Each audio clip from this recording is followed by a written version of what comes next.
Committee on Banking, Housing, and Urban Affairs will come to order. Today's hearing is a hybrid format, as many of our hearings are. Mr. Waller, Mr. Peter, and Mr. Griffith are here in person, sitting here. Thank you for joining us.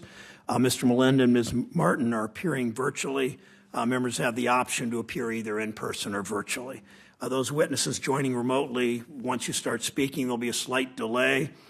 To minimize background noise, please click the mute button when you're not speaking until it's your turn to speak, and you should all have a box on your screens labeled clock that will show how much time is remaining. Please try to respect those times as we ask our senators on the dais to do the same. You'll have, for those of you joining virtually, you'll have a bell ring when you have 30 seconds remaining. If there's a technology issue, we'll move to the next witness or senator or whatever we need to do until it's resolved. Whenever there's a problem in the economy that's hurting families and driving up prices, there's a pretty good chance you'll find a Wall Street scheme either causing it or taking advantage of it and making it worse. One of the reasons housing prices have gotten so out of control is that corporate America sensed an opportunity. Private equity firms, corporate landlords, investors saw a shortage. They saw a captive market. They bought up properties, they raised rents, they cut services, they priced out family home buyers, they forced all too often renters out of their homes. Our failure to invest in new affordable housing has left these renters with few options. Before the pandemic, nearly 1 in 4 renters was paying more than half their income for housing. That was before the pandemic. One thing happens in their lives, one thing goes wrong, and they face immediate eviction almost in many cases. Across the country, we see headlines about the skyrocketing cost of housing, the squeeze it's putting on our families, potential home buyers looking for a home in the communities where they grew up or where they work or outbid by out-of-town, all-cash buyers.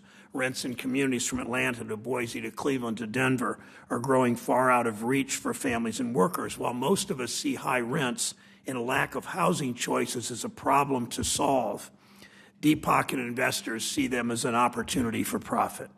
Investment firms have been touting rising rents and renters' lack of options to attract investors. One large landlord proudly advertises under their, quote, market strategy that, quote, the recent mortgage meltdown has raised the bar for those who can qualify for a mortgage, then and therefore thereby increasing the pool of people who must rent for the foreseeable future. Unquote. But rather than providing the essential affordable housing that families need, many of these firms are just exploiting people. Tuesday, our committee held a listening session to hear directly from renters about what happens when investors put profits over people's lives. One renter was told when she asked why her rent suddenly increased by hundreds of dollars, quote, "We have to please the investors." Think about that. We have to please the investors.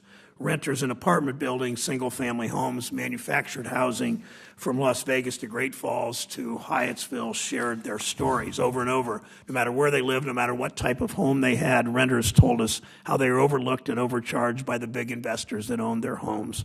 Longtime residents described double-digit rent increases and new fees for everything from water and trash to family pets. One resident of a manufactured home community in Senator Tester's home state said the increases amounted, quote, to about an 86% increase in the dirt our homes sit on. She was in manufactured housing. Seniors on fixed incomes and working families can't afford that. Renters in Maryland and Nevada and Texas and California had their homes, they told us, repeatedly flooded with wastewater, lived with pests and rodents, went long periods without hot water, without working showers. Senator Smith's home state of Minnesota, working mothers' repeated complaints about her home's flooded basement and dangerous garage went unanswered. The city itself was forced to step in because of code violations. Another renter in Senator Van Hollen's state told us that the owners think that because we're immigrants, we're not important. Because we're immigrants, we're not important. For them, they want the money to arrive every month without doing anything for us. We have this need to live in an apartment, but not live like this. No one argues that landlords, whether a teacher renting out the home her parents raised her in or a professional company, no one argues that landlords shouldn't be able to make a living. Of course, rental housing is a business. You provide a decent place to live, but in exchange for collecting people's hard-earned money and rent each month. But if your building's full of mold and mice and doesn't have working showers or a working stove, you're not holding up your end of the deal.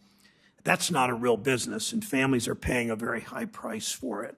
Investors increasingly structure their purchases through LLCs and real estate investment trusts with different names for each property or fund. When owners hide behind LLCs, it makes it impossible to track down the neglected properties they own and the tenants they force out. This leaves local leaders like Ms. Martin with only two options. Let investors continue to run down neighborhoods and run out residents, or use time and money they don't have to connect with other local leaders to track down bad owners one by one. For investors, home and rent increases are distilled down as returns to shareholders, code violations, and eviction filings, simply the cost of doing business. But for Ms. Martin and from Ohio, the residents of Cleveland and South Euclid, these are their homes. These are their neighborhoods. No one seems to be tracking their returns. When Matthew Desmond, the author of the book Evicted, signs copies of his book, he signs it with the words, home equals life. Those of us lucky enough, and I assume everybody in this room enough to go home each night to a safe home in a decent neighborhood with an affordable place, may not think about it as much, but it's a simple truth. Where we live matters. It determines so much about our lives and our children's lives. I look forward to hearing from our witnesses today about how we strengthen our homes and our neighborhoods with investments and protections that will make it easier for people to find safe and decent and affordable homes, how we can give local leaders like Ms. Martin and Mr. Waller the tools they need to improve the homes of all families in Cleveland, in Atlanta, in Pittsburgh, and across the country. Senator Toomey.